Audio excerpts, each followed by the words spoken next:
Assalamualaikum warahmatullahi wabarakatuh.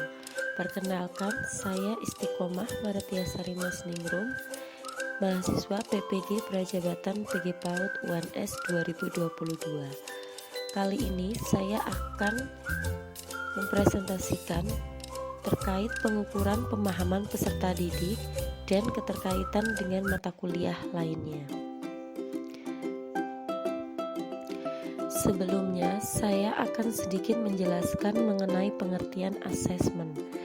Asesmen atau yang disebut juga dengan penilaian adalah suatu penerapan atau penggunaan dalam berbagai cara dan alat guna mendapatkan serangkaian informasi mengenai hasil dari pembelajaran serta pencapaian kompetensi dari peserta didik. Pada dasarnya, asesmen merupakan suatu istilah lain dalam penilaian. Hal ini berkaitan dengan evaluasi yang merupakan metode dalam mendapatkan hasil belajar dari siswa. Sehingga proses asesmen ini dilaksanakan dengan tujuan agar dapat mengetahui sejauh mana prestasi belajar dari peserta didik. Mengenai keterkaitan asesmen dengan pembelajaran atau mata kuliah lain. Pada gambar terdapat keterkaitan asesmen dengan beberapa mata kuliah yang akan saya sampaikan. Kita mulai dari anak panah yang di atas, yaitu observasi karakteristik peserta didik. Asesmen sangat digunakan dalam observasi karakteristik peserta didik.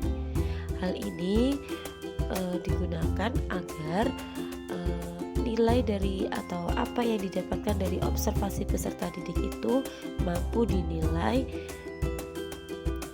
untuk mendapatkan informasi mengenai peserta didik.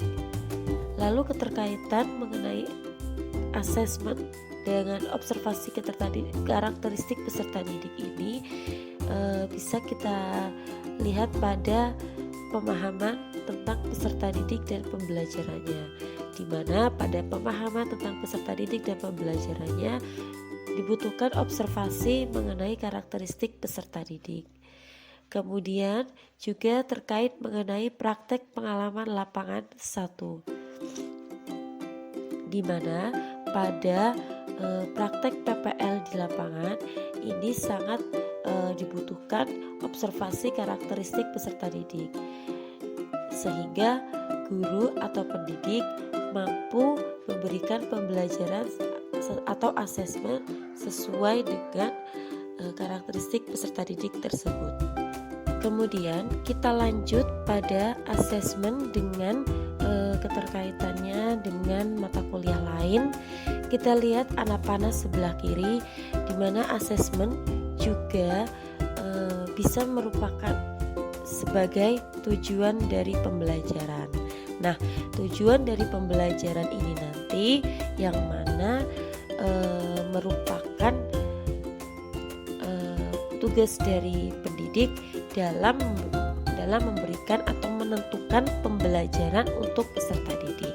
Nah, keterkaitan dengan mata kuliah ini adalah proyek kepemimpinan, di mana pada mata kuliah ini pendidik diharapkan mampu memutuskan atau mampu memimpin peserta didik dalam suatu kelas untuk mencapai tujuan pembelajaran yang dibutuhkan.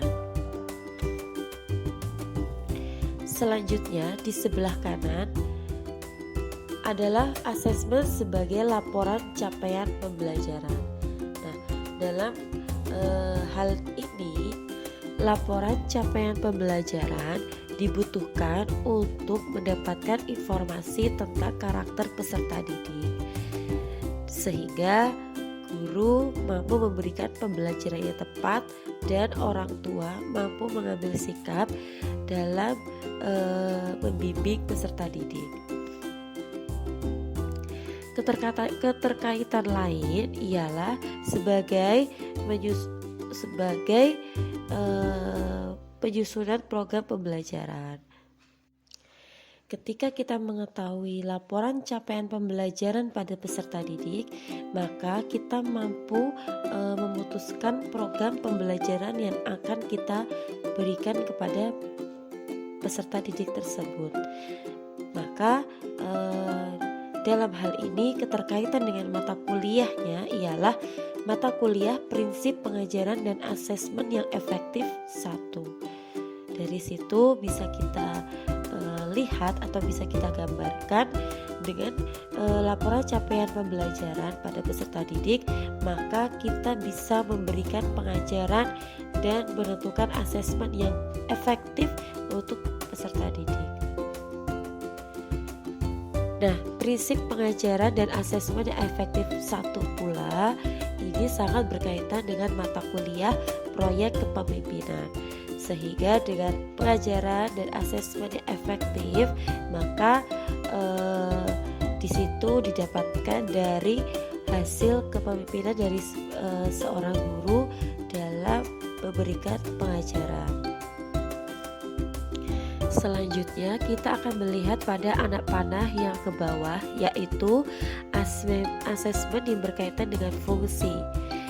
Kita tahu bahwa fungsi dari sebuah asesmen yaitu ada 2, formatif yang berkaitan dengan asesmen ketika dalam kegiatan atau ketika saat pembelajaran, dan fungsi sumatif yaitu asesmen atau penilaian yang diberikan di akhir kegiatan atau pembelajaran.